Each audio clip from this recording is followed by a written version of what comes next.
Hello दोस्तों, global affairs में आप सभी का स्वागत है और मैं सुलेमान। पाकिस्तान अफगानिस्तान के बीच आने वाले समय में टेंशन बढ़ने वाले हैं और ये विकराल रूप धारण करेंगे। दरअसल अफगानिस्तान की तरफ से 15,000 से भी अधिक लड़ाके पाकिस्तान से लड़ने को तैयार हैं और ये आगे बढ़ रहे हैं। क्या है पूरा माजरा, चलिए समझते हैं। दरअसल बात यह है कि कुछ दिन पूर्व पाकिस्तानी एयरफोर्स ने डीपली स्ट्राइक किया था अफगानिस्तान के पख्तिया प्रोविंस पर। उन्होंने ये क्लेम किया था कि उनका हमला करने का उद्देश्य है तालिबान के हाइडआउट्स पर हमले करना, उन्हें निशाना नाबूद करना। क्या कारण है हमले करने का? कारण यह है कि तालिबान के लड़ाके और तालिबान से एफिलिएटेड ग्रुप्स हमले करते हैं पाकिस्तान में और पाकिस्तान के सिविल पॉपुलेशन पर। और पाकिस्तान पर एक प्रकार से प्रेशर था चाइना का भी कि आप तालिबान के अगेंस्ट हमले कीजिए, क्योंकि इसके कारण से चाइनीज़ नेशनल भी मारे जा रहे हैं। पाकिस्तान में एक और समस्या ये भी है कि पाकिस्तान में बलूचिस्तान लिबरेशन आर्मी भी लगातार हमले कर रही है चाइनीज़ नेशनल्स के अगेंस्ट, जिससे तालिबान लड़ाकों के साथ मिलकर ये टेंशन माउंट कर रहे हैं। तब पाकिस्तान ने सोचा कि इसे रोकने के लिए यही एक कारण होगा, क्योंकि एक आई वॉश करना बहुत ज़रूरी था, तभी अपनी बात को चमका सकेगा अपनी स्थिति। अदरवाइज़ पाकिस्तान में इन्वेस्टमेंट आने से रही और धीरे धीरे हो सकता है कि चाइनीज़ इन्वेस्टमेंट भी डूब जाए। तब पाकिस्तानी एयरफोर्स ने हमला किया जिसमें निर्दोष नागरिक मारे गए। अब पाकिस्तान की इस हरकत के बाद से तालिबान गुस्से में आ गया और उसने कहा कि हम हमले करेंगे और डीपली स्ट्राइक करेंगे। बात दरअसल ऐतिहासिक है। अगर देखा जाए तो जो सीमा दोनों देशों के बीच बनती है, ड्यूरेंट लाइन, अफगानिस्तान और पाकिस्तान को जो काटती है, वो बनाई गई थी ब्रिटिश अधिकारियों द्वारा। हेनरी डोरेंट ने इसे बनाया था और अफ़गानिस्तान के लोग, अफ़गानिस्तान की जनता, अफ़गानिस्तान की सरकार और तालिबान कोई भी इस ड्यूरेंट लाइन को नहीं मानता, बल्कि उनका ये मानना है कि इसके आगे भी जो एरिया पाकिस्तान में पड़ता है, जिसमें FATA, federally administered tribal area, KPK region, ये सभी हिस्से हैं अफ़गानिस्तान के और वास्तविक अफ़गानिस्तान इतना छोटा है नहीं। समस्या ये भी है कि पाकिस्तान ने सदा से अफ़गानिस्तान को अपना एक 5वां सूबा माना, यानी कि अपना 5वां प्रोविंस माना। एक ऐसी सरकार चाहिए जो कि प्रो पाकिस्तान हो और एंटी इंडिया हो, जो कि इंडिया के अगेंस्ट हमले करे और पाकिस्तान में इसके विरुद्ध करे। पूर्व में अफ़गानिस्तान की तरफ से बहुत से लड़ाके कश्मीर जाते थे और हमले करते थे, लेकिन धीरे धीरे उनको भी बात समझ में आई कि ये उनके हित में नहीं है और पाकिस्तान उनका बेजा इस्तेमाल कर रहा है। तब इसमें गिरावट आई।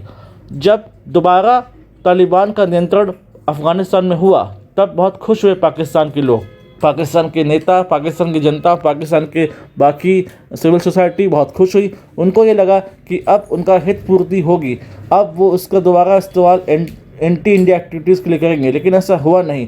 तब के पाकिस्तान के प्रधानमंत्री इमरान खान ने कहा था कि अब अफ़गानिस्तानियों को ज़हनी आज़ादी मिल गई है, लेकिन यह हुआ उसका उल्टा। धीरे धीरे पाकिस्तान अफ़गानिस्तान के संबंध गिरते गए, ख़राब होते गए।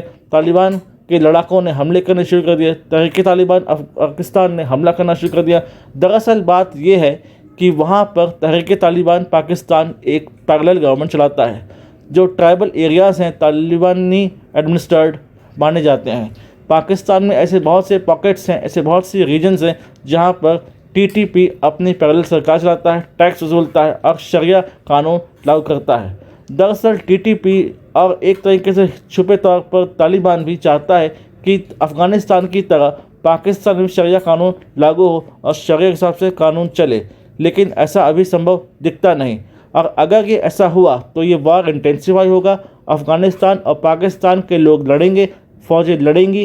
तब एक मौका मिल जाएगा शायद अमेरिका को कि दोबारा ऐसे हमले करे और एक बेस अमेरिका को मिलेगा पाकिस्तान में, जिसके थ्रू वो दोबारा अपने वॉर इंटेंसिफाई करेगा अगेंस्ट अफ़गानिस्तान। बहुत समय पहले हिलेरी क्लिंटन ने एक बात कही थी, the snake in your backyard, यानी कि पाकिस्तानी नेताओं को समझाते उन्होंने कहा था कि ऐसा अगर आप सोचते हैं कि जो आपने सांप पाले हैं वो आपको नहीं काटेंगे, तो ये आपकी गलतफहमी है।